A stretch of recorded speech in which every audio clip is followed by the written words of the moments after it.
المدح مثل العود الأزرق ما يمد ولا يساق إلا على قرم علومه بالفعول موكده.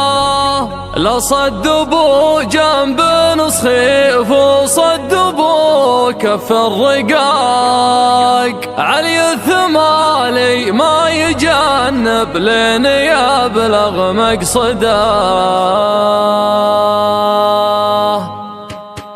على الطريق اللي نهايته بداية انطلاق، ابدا الخيال يعيش جوه والقديم يجدده. خلوني ياخذ راحتي وارتاح من ضيق الخلق، محتاج لي سجة تعيد الراحة المستبعدة. ياخذني التفكير لابعد مرحلة وابعد نطاق، واعيش في غربة على الواقع ورحلة مجهدة. منها يمر البال في ضيقه وهم ما يطاق، واميل للعزلة واشوف ان الظروف معقدة. اصعب من شعور الفراق الا شعور الاشتياق، هم من يطاول راعي الفرقة ونار موقدة. من يكثر التفكير في الدنيا ولحظات الفراق، يمكن يبين الحزن في عينه ويجفى مرقده. كافحت في الدنيا بعز وذقت شيء ما يذاق، ما مرت الظروف الليالي باردة ومبردة. بيني وبين العز واسلوب العرب عقد اتفاق، رصيدي اللي ما ملكته في بنوك الاصداء. رزقي وتوفيقي على الله خالق السبع الطباق، اعيش لحظتي ولا افكر في بكره وابعده. كم من سليم شكله معافى وتفكيره معاق، يمشي على البيضا برجلينه وعقله في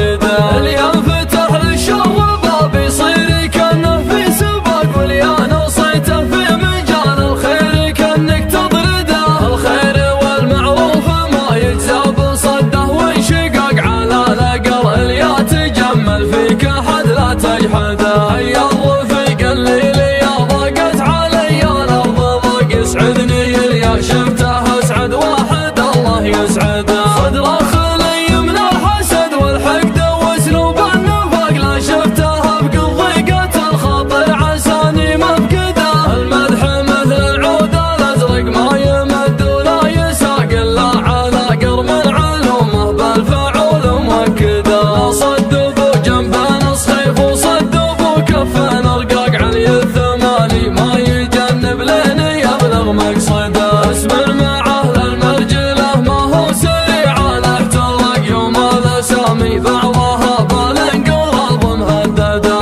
يكرم عن الهفات والزلات والهرجه الدقاق، لها نراس تعب الاجيال قبله وابعده. يسعى لفعل الخير والمعروف والحق الحقاق، من يحتزم في المحزم المليان يبشر بسعده. يا علي بن عظه فعولك تشرح صدور الضياق، صبي من المسعود يقف كل